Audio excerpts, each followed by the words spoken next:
website is this. You can't see it probably. No. Okay. It's share this to. Here, I'm gonna put you in the messenger here on Skype. Oh, okay. No. Of course, I gotta find Skype Messenger. Uh. All right. After I got this whole thing now on a full screen. How do I get back to? Oh, here it is. All right. Copy. Okay, and let's see.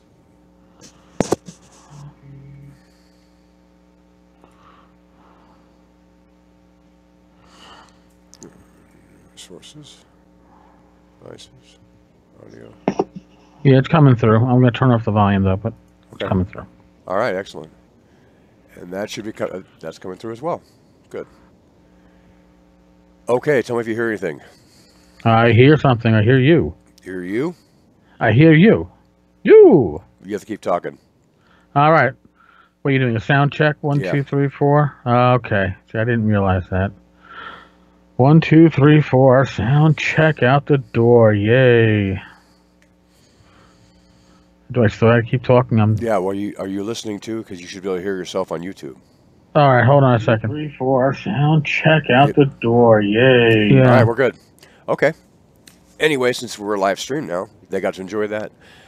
Hi, I'm Zach Glazer with Frog God Games, and with me is Erik Tenkar, who actually needs no introduction. Oh.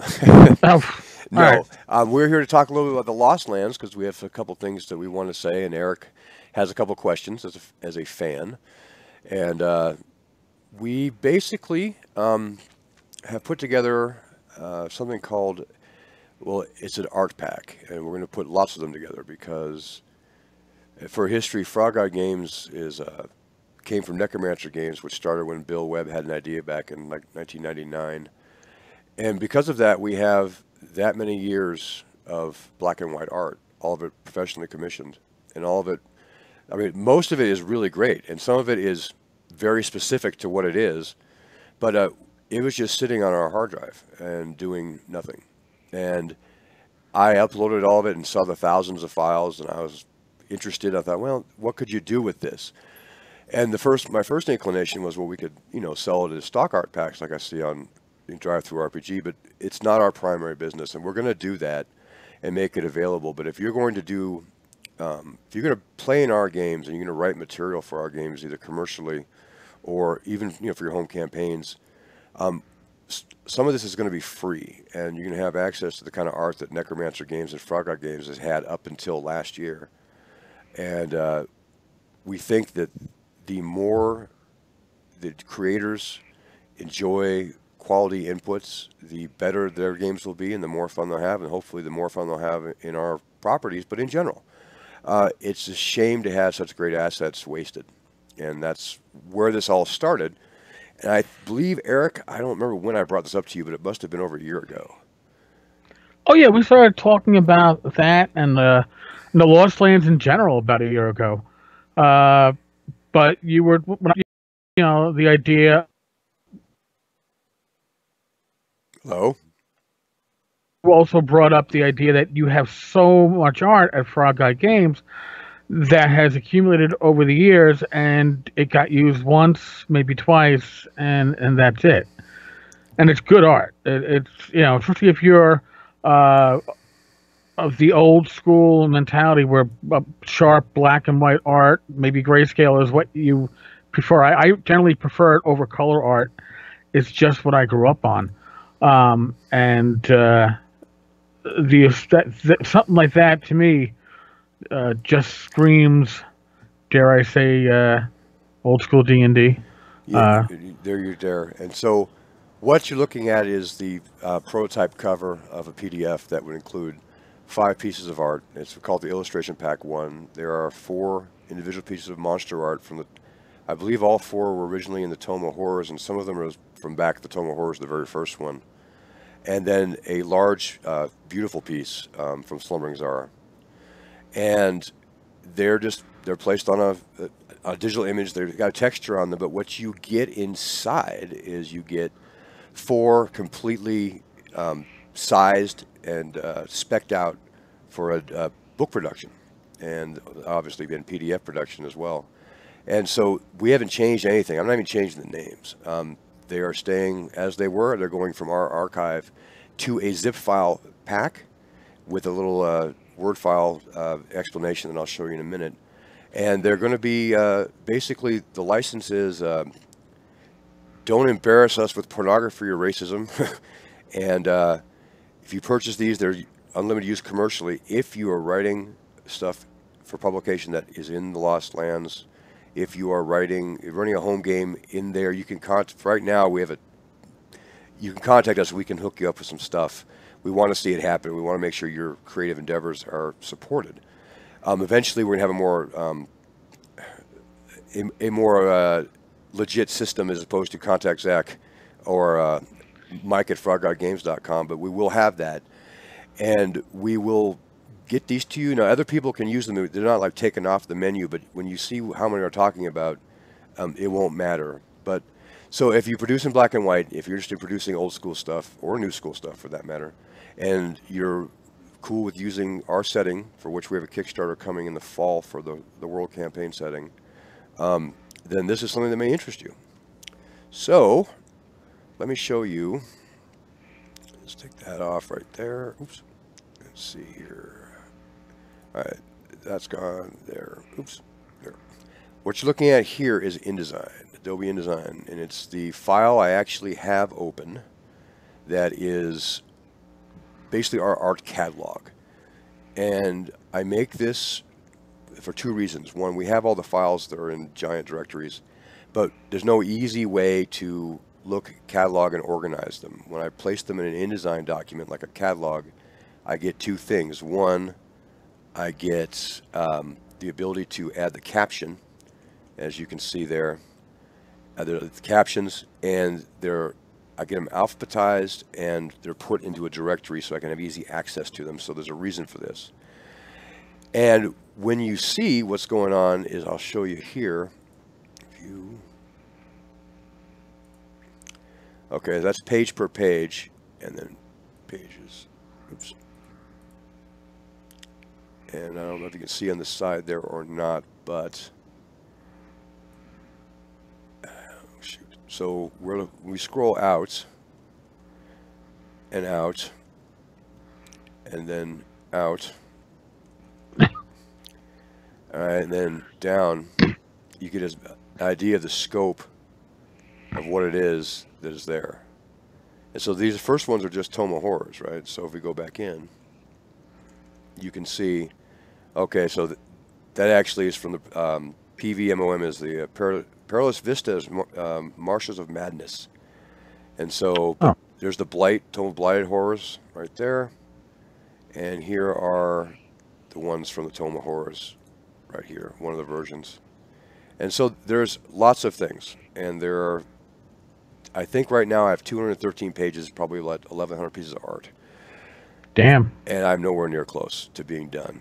And so each of these will be eligible to be put in the stock art packs. The 5 we have now, I believe, are the Gas Spore, the Cave Fisher, which I always loved since I was a kid, the Elemental Construct, which is basically like an Earth Elemental in a way, and the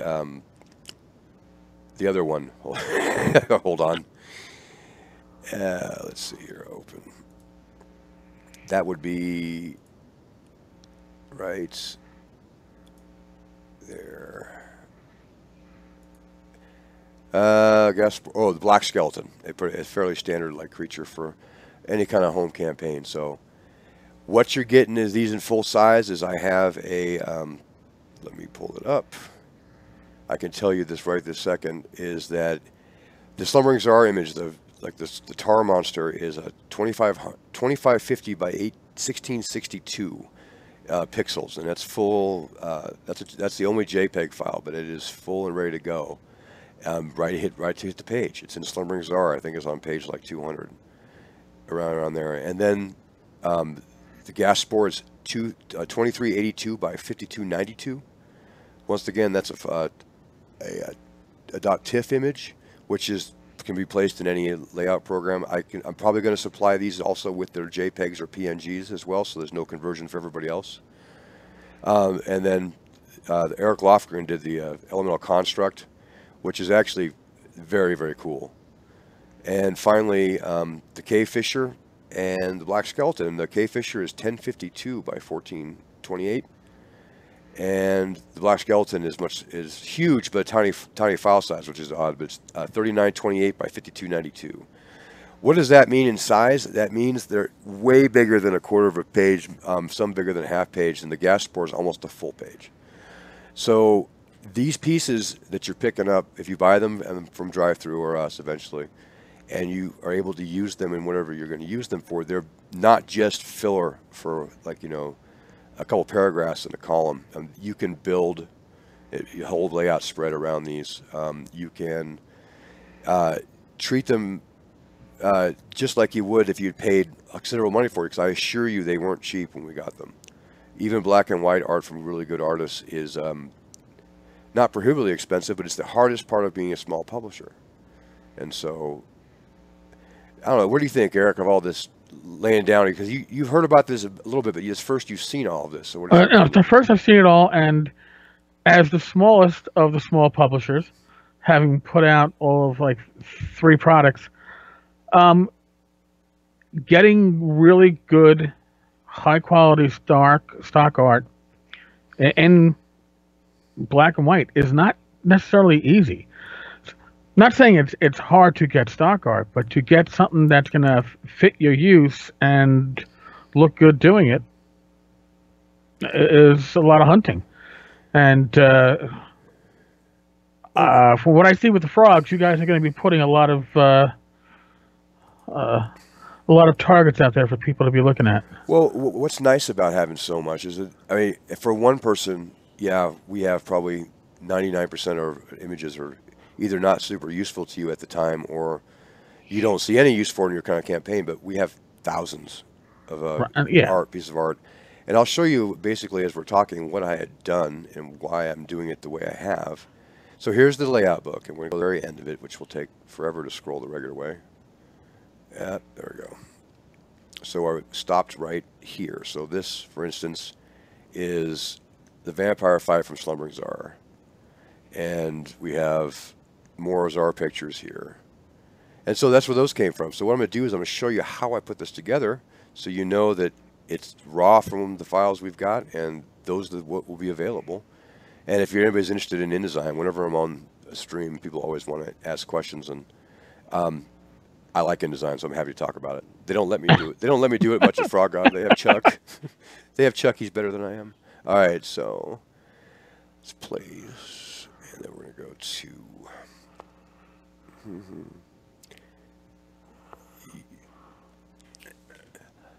There are times I'm grateful on XSplit you can't see the secondary menus that pop up, because honestly, if you had seen my file structure here, you'd be embarrassed for me. So hold on.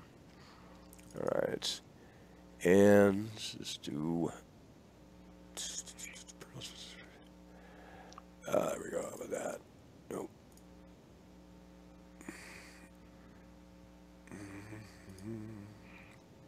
And nope. There we go. We'll do Cults of the Sundered Kingdoms. We're going to go ahead and grab those images. And I'm just going to grab all of those images. And what's that? Open. No. Where's those? Wrong one.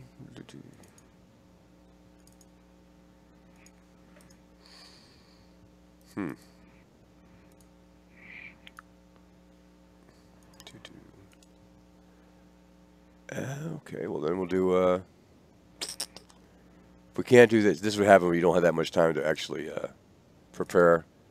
But there's 5th edition foes. We're going to do that. Some of these are repeats, so I'll fix that in a moment. But I'm just going to grab the first 30% of them, and I'm going to lay them out. And so what happens is, on the screen you see the cursor. It imports all the files, and you can't see the progress bar, but it's right there. And so, boom. So I get it on the cursor. It's called a place command, and I just grab it and I just draw out the image. It keeps it in its aspect ratio, and there it is. So there's that one. And again, and I can usually tell by the shape of the creature, like where it can, if it can go on the same page or not. Like this is more of a full page kind of thing. Oh, nice. Yep. And you know, like, well, this is real exciting. He's just placing a bunch of pictures, but this is what the kind of art we're looking at. And I picked that, not even planning on it randomly. And all these came from previous books from 5th edition foes. So it's just a matter of finding the ones that you need for a campaign. And this book will be available in one form or another to view for everybody. And if it's only me sending you a copy of it with watermarks, once I'm told what piece of art people need, I can go find them from the package file of this, which is a complicated explanation. But basically, everything here is a full piece of art. And when I export this file, it makes a big folder with all that art in there alphabetically. So I'll be able to find them again. So anyway. What else, Eric? Like, honestly, do you think people will be interested in this at all? I know some people have asked. Dude, I'm like half tempted to ask you about stuff as you're doing it right now. Well, So, feel free. Honestly, I mean, I think that every once in a while you've earned something. oh, thank you. You're Well, welcome. James Spahn and I are working on Clan and Hammer, so I think I saw some dwarven art before. I'm going to have to put in a request. Oh, yeah, we got dwarven art. In fact, think of anything from Necromancer Games or Frog God that had dwarves in it, and I believe that I can find what you're looking for, man. It's a beautiful thing, man. This is a beautiful, beautiful thing. There we go. That's the brass man, and then there.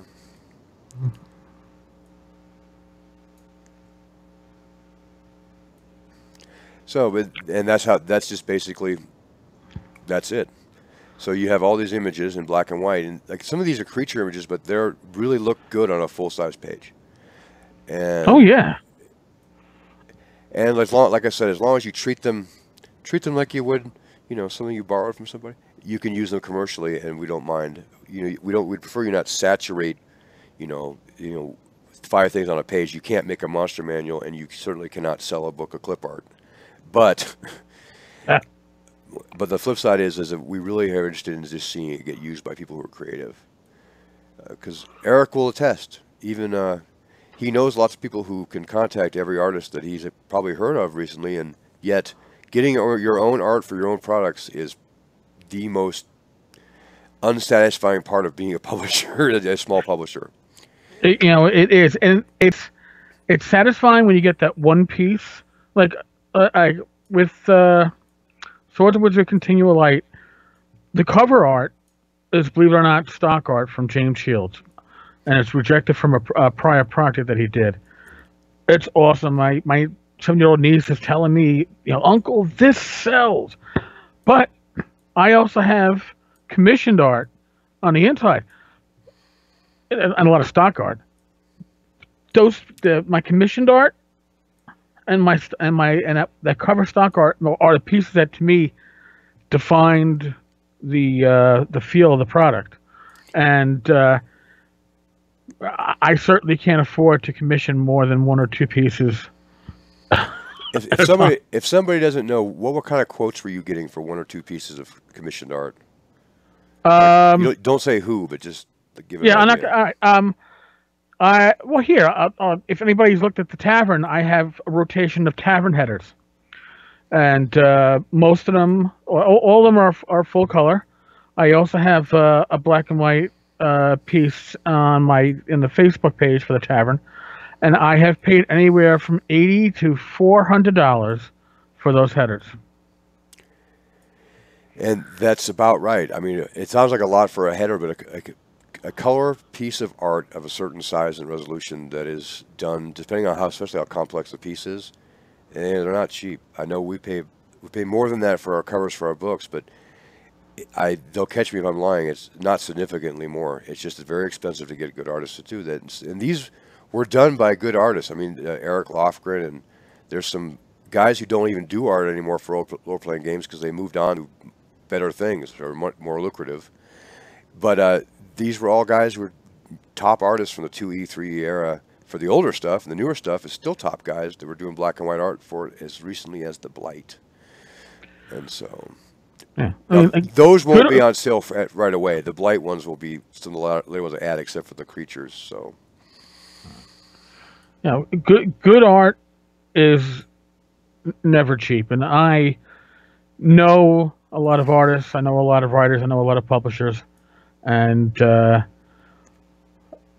you're not going to. You can find good stock art, but you really got to search for the pieces that you want, and there's a limited amount out there from artists that are really good. And this, I think, is going to be awesome because you're really making the pool into a pond. It's a much greater selection. and I hadn't known a whole lot about stock art. I mean, I did not use any in Whisper and Venom or Death and Taxes. And to be honest with you, had I known about stock art and how good what some of it was, or a lot of it was, I might have, because there's some actually high quality stuff that's being put in stock art for sale, and we're trying not to.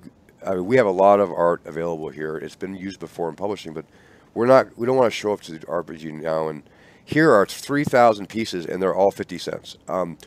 We're not. We want to make them reasonable for sale there for purchase, but like I said, if you're making stuff that is going to be from the Lost Lands, it meets a really minimum quality requirement that Michael Battlato, who is not even listening, is going to be in charge of mostly, and it doesn't.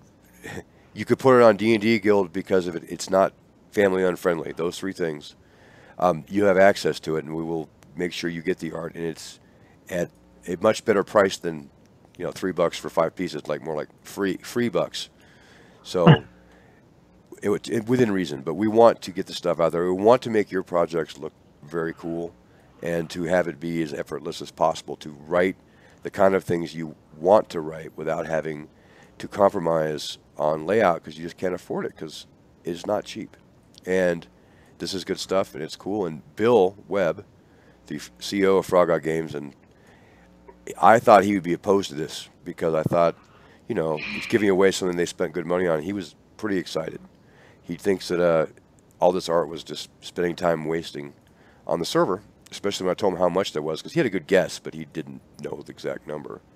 So, anyway, so as you can see, there's the all the creatures. I'm going to scroll by them real slow here. I'll start at the top, and you can see as we talk. And what else, Eric? What else going on? No, dude, I'm sorry. I'm just enjoying the art and thinking what I can do with it. Come on, cat. If I move the camera, you're gonna probably move with it, right? Because that's what you've been doing. Yeah, you can see in here every once in a while, because all the files that are in a package file for InDesign is every image. Well, some of the ads we used to put in the back of our books for other products are there. We're going to take those out. Yeah, I know. It's kind of like an old, dragon ad. I know. Well, on the way, but no, but so you can see that some of the creatures are they fascinate me. At the barrack. Oh, I like the rats, but that's besides the point. I do too. I always like that kind of stuff, and you could go for days just reminiscing on these. I'm trying not to, but anyway, so that's what you're looking at, and eventually I would like to have a way for it to be searchable online, but in the meantime, if you own anything by Frog God and it's black and white and you like it and you're writing something, you might want to contact me. I'm Zach at froggodgames.com. Erik knows how to get a hold of me, and he's a public figure. So, yeah, and if for some reason Zach isn't answering, get a hold of me, and I'll tap him. But I'm looking at some of this art, he's just scrolling through it, and some of this art is just good enough to inspire an adventure on its own, and that's awesome. It's completely true, and when we provide them in the art packs we're going to put on RPG Now, and they'll go in fairly slow because there's only one guy who is putting these together, and he's often busy with other tasks. But the first one's going to go on within the next 24 hours, and Erik will make an announcement about it, and I will start putting the rest of them together for the paid packs. If you can't wait until we actually get a mechanism to get the art to people, on a timely basis. I'll take requests for what people want to see. But as it is now, I took 4 pieces of creature art of various creatures that were not related, and a nice piece of black and white interior art. So, Well, Zach, I do have a question for you, or at sure. least you have alluded to that if somebody is working on an adventure for the Lost Lands or something set in the Lost Lands, they can reach out to you for art. Yeah, and So, let me so what is explain. that? So what Let me what does that mean? let me explain that a little bit better. I talked to Bill Webb about this, and that was the part that I felt that was most important. Was that we'll sell the art for inexpensive for anybody who wants to make basically anything non-pornographic. But if you're going to make stuff based in our commercially available setting that isn't actually available yet, but it's going to be available, and we have products that are based in there, and we create new things. And if you want to play in our sandbox, we want to let you go ahead and do that, and we're going to make it all legal like and everything with some license agreement stuff. But soon there's going to be a method for being published. If you could publish your own stuff for in the Lost Lands, and you can make money off it, it'll be much like the Chaosium, the way the Chaosium does it on RPG now. But in the meantime, for that, so you're going to publish in there. It meets our requirements. Our Inspector Number 9, Mike Ballotto, will we'll make sure that if you're going to give us a document that you're going to sell, that it's going to have the minimum. It's going to have columns. It's going to follow the rule system you say it does, and it's going to not have 5,000 misspelled words or some Wizards of the Coast IP on the inside. Very, very minimum. We're not going to. It's not a content thing, but it's a presentation deal, and because our art's going to be with it. And if that's the case, we'll give about a quarter page piece of art per 4 pages of small adventures around there. That's what Bill suggested, and I'm fine with that.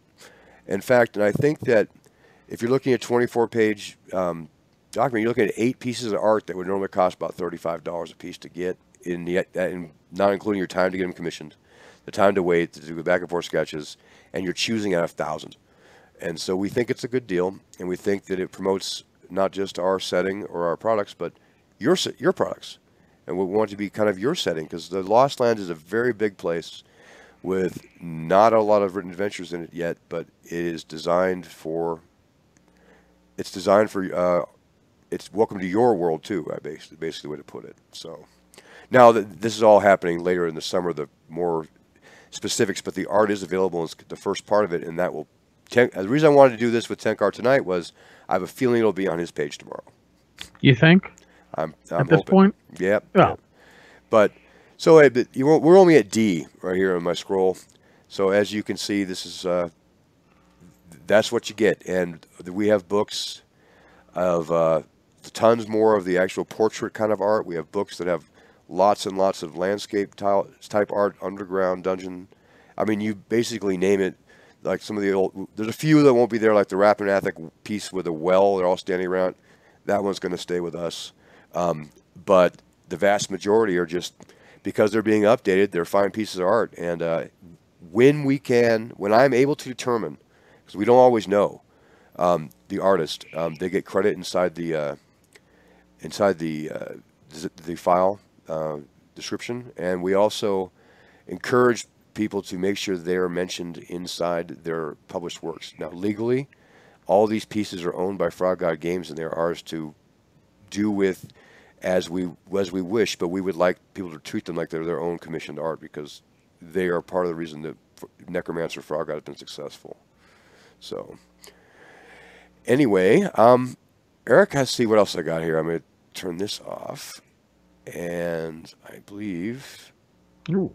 Label. Oh yeah. Allow me to. Right. And hold on one sec, and it should be that. All right, hold on. And again, I'm going to give a sneak peek of something real fast. All right, there. Ooh, look. Recognize that, Eric? Oh yeah, I got to see this a little earlier tonight. This is cool. It's coming, just so you guys know. We're working really hard to make sure the Lost Land setting is coming. It's going to be the map's beautiful. It's not quite finished. They're working on it. We have top. I mean, I make a joke, top men, but they're actually half women, and they're awesome on the project. Bill actually is personally in charge of making sure that it follows kind of the Frog God. It follows our plan strategically, but also that it's has the old school kind of feel that we want to be known for. So it is not like Greyhawk, and it's not like the Forgotten Realms because it's real different. And there's a giant evil cat in there, and a dungeon full of more horrible things than you can imagine, and that's not even the size of a pin dot on that map. So it's good. It's an exciting time. Exciting time for us. I hope that it's an exciting time to share the kind of assets we have with you. Without us, we're not exploiting you. We're hoping to help you do the kind of projects you want to do so you can take away the headaches and just do your writing and creating. But we'll see how that all goes. But I want to thank you for taking time to watch this. I want to thank Erik for being up so late in New York when I just randomly tell him that, hey, what are you doing in 10 minutes? And he listened. So. My cat's very happy. Come on. That's lovely. Anyway, so on that note, I know. Anybody who watched this, thank you very much, and I hope that you guys have a good day. And if you have any questions, I'm Zach at froggodgames.com. You know where Erik is, but you should see the first product up and available for sale at RPG Now soonish. So thank you. Very cool. Good night, folks.